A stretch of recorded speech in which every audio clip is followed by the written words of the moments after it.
Hi and welcome back to my channel. Before I fell in love with semi-permanent makeup, I used to create beautiful nails as a nail technician. So today I'm going to be sharing with you the biggest tips on how to stop your DIY manicure from chipping.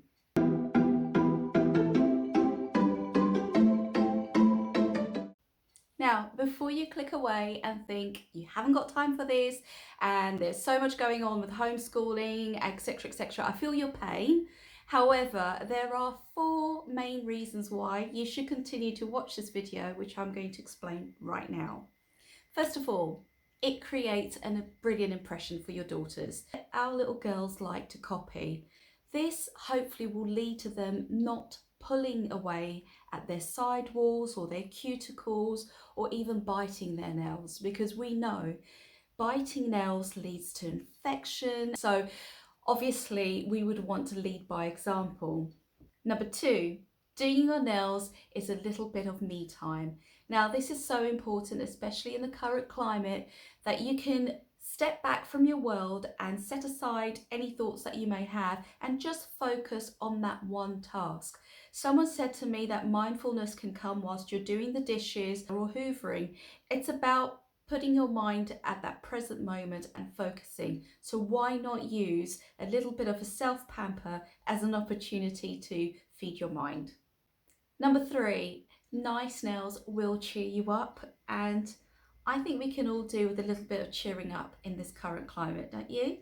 Number 4, thinking ahead when the salons do open, and if you don't happen to secure those appointments that are going to be going like gold dust in the first week, I don't want you to be disappointed. At least you will be able to come out break free with some nice nails. Oh, and a bonus, number 5. I said 4 good reasons. There's a 5th one.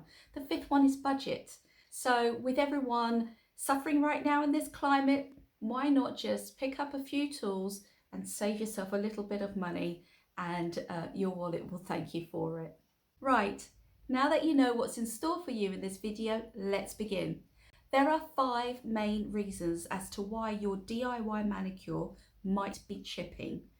Number 1 is prolonged exposure to water. It is true that soaking your nails is an important part to the preparation process of a manicure. However, when we're at home, the chances are is that we are overexposing our hands to water by either doing the washing up before you begin your manicure or coming out of a long bath and then do a manicure.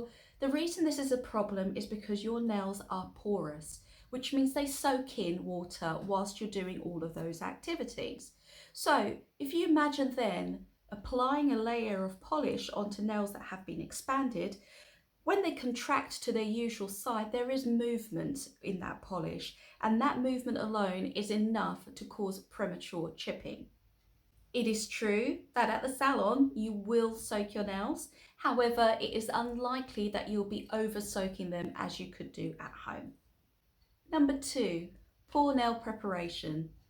A good nail preparation is absolutely key to ensuring that your nail polish stays put.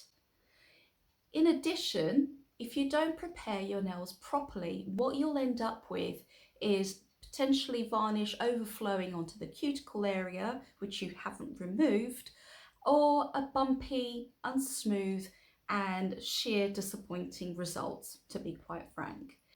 Number 3, use a base coat. Base coats are incredibly important for 2 main reasons.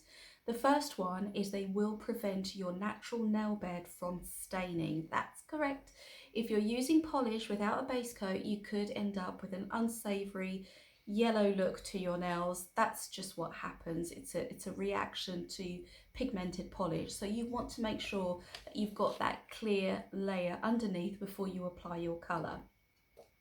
The other reason is base coat actually acts, and this is my Blue Peter moment, as double-sided sticky tape. So it will protect your nail, but it will also help the pigment attach to your nail. So it will hold the colour in. It's really, really important, because you will find if you skip the base coat part, your nail polish just won't last as long. So don't forget to do that. Also, don't try and use a top coat as a base coat. They are two very separate things, and you must make sure that you're using them at the correct time. Number 4, apply the layers thinly. So this is your base coat needs to be applied super thin, your colour needs to be applied super thin, and so does your top coat. Now the reason for this is regular lacquer or regular polish, it needs to evaporate in order to dry. So if you are applying very thick layers throughout, the chances are that it's not going to dry properly, adequately, and you could end up ruining your manicure or having thicker areas to that polish, which of course will chip off prematurely. Number 5, use a top coat. The top coat is an absolute game changer when it comes to doing your nails at home. I like to use a seche vite because it dries quickly. It's quite thick in consistency as well, so it tends to correct any minor mistakes I may have made, especially brush strokes, where if you can see that, what seche vite does is it just gives it a lovely thick coating to the top. And the end result is your nails almost look as if you've had gel polish. They are that shiny. So I would definitely recommend that top coat. If not any other top coat, just make sure you don't skip this final part and you will thank me for it. Well, that's it. Thank you for watching and I hope you enjoyed the content. If you did, please subscribe and I will be back with more videos. Bye for now.